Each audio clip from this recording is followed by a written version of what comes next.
पहली पत्नी रखमा के निधन के सदमे से अभी तुकाराम उबर भी नहीं पाए थे कि अकाल के कारण उनके प्रिय पुत्र संतोबा की भी मृत्यु हो गई। एक के बाद एक होने वाली इन दुखद घटनाओं के कारण तुकाराम का मन संसार से उचट गया और वे एकांत की तलाश में बामनाथ की पहाड़ियों पर जा पहुँचे। और इस एकांत में उनके मन में बहुत से सवाल आए। इस जीवन का अर्थ क्या है? मैं कौन हूँ? मेरे साथ यह सब क्या चल रहा है? और इन सब दुखद घटनाओं का क्या कारण है? साधक तुकाराम के भाव, विचार और वाणी अब केवल एक ही चीज़ चाहते थे, एक ही चीज़ मांगते थे, विट्ठल विट्ठल विट्ठल। इसीलिए वे भामगिरी पहाड़ पर निरंतर 15 दिनों तक मौन में बैठे रहे और स्वयं से बोले, जब मुझे सत्य का साक्षात्कार होगा तभी मैं इस ध्यान से उठूंगा। और वे मौन में बैठ गए। जल्दी आ मेरी विठाई मैया, अब मेरा कितना इम्तिहान लेगी। अब मेरे अंदर बिल्कुल धीरज नहीं रहा। हे विट्ठा बाई, हे विशंबरे, हे विश्वव्यापके, तुम कहाँ अटक गई? अब मुझे मिलने में आलस्य न करो, मुझे मिलने में बिल्कुल भी टाल मटोल मत करो। मेरे सामने प्रकट होने के लिए अब कौन सी दूरी है? कृपया मुझे दर्शन दो।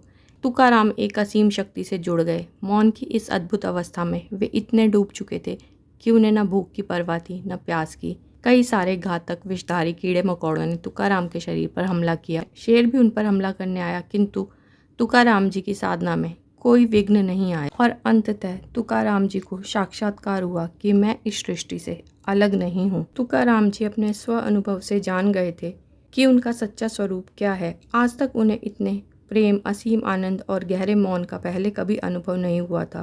तुकाराम जब बामनाथ की पहाड़ी पर 15 दिनों तक मौन में बैठे थे, तब उनके पारिवारिक सदस्य चिंताग्रस्त हो गए, क्योंकि तुकाराम किसी को बिना बताए पहाड़ी पर साधना करने के लिए आए थे। पूरे देहू गांव में यह बात गपशप का विषय बनी थी।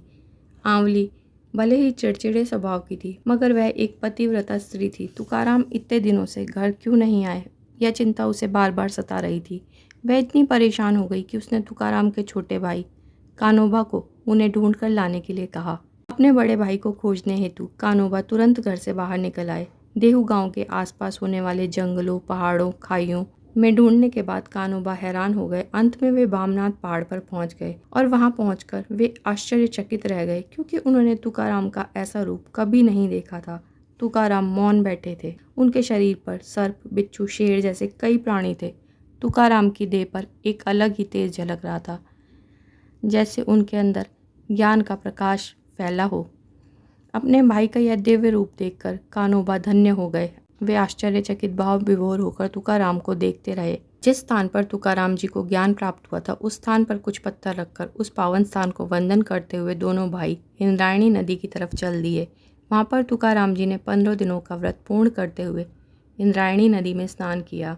भाई कानोबा और पत्नी आंवली ने तुकाराम को वैराग्य भाव छोड़ने की विनती करी। तब तुकाराम जी ने दृढ़ता से कह दिया, मेरे साथ प्रपंच संबंधी किसी भी विषय पर चर्चा न करें, क्योंकि उनके अंदर अब वैराग्य और संसार के प्रति करुणा भाव उत्पन्न हो गए थे। स्नान के बाद तुकाराम जी ने कानोबा से कहा, पिताजी ने जिन लोगों को कर्ज दिया है, उनका कर्ज वे माफ़ करने वाले हैं। इसलिए कर्ज से संबंधित सारे बही खाते और बंधक पत्र लाए जाएं, ताकि उन्हें इंद्रायणी में डुबोकर अकाल से पीड़ित लोगों को कर्ज मुक्त कर सके।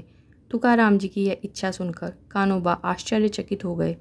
उन्होंने तुकाराम को समझाने का बहुत प्रयास किया, किंतु सब व्यर्थ था। कानोबा बोले, अब आप तो ज्ञानी संत बन चुके हैं, मगर मैं एक साधारण संसारी इंसान हूँ। मेरे कंधों पर पत्नी और बच्चों की जिम्मेदारी है।